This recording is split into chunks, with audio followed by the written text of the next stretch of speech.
Nguruwe watatu wadogo.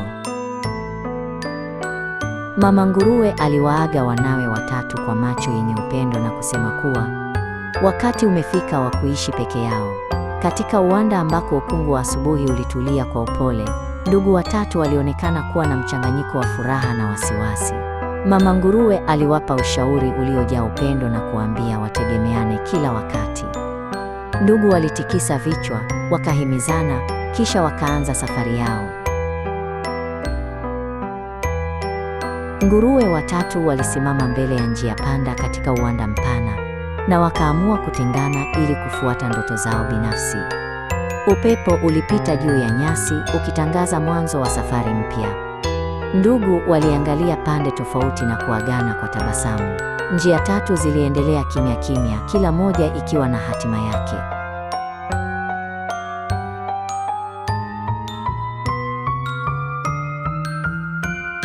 Nguruwe wa kwanza aligundua mlima wa majani makavu laini pembeni ya barabara. Alifurahi akifikiri angeweza kujenga nyumba haraka na kwa urahisi. Aliamini kuwa faraja ya sasa ilikuwa muhimu zaidi kuliko uimara. Hivyo akaamua kwa haraka kujenga nyumba ya majani.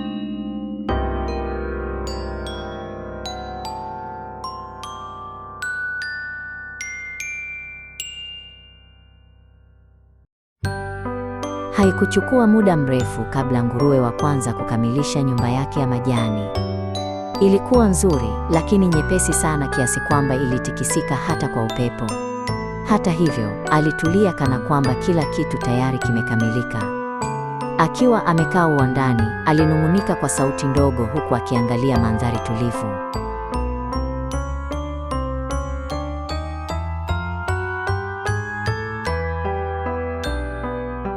Nguruwe wa pili alipata rundo la mbao lililoonekana imara kando ya barabara. Alitikisa kichwa, akihisi kuwa lingekuwa salama zaidi kuliko majani. Alichukua shoka na kuanza kukata na kuunda mbao.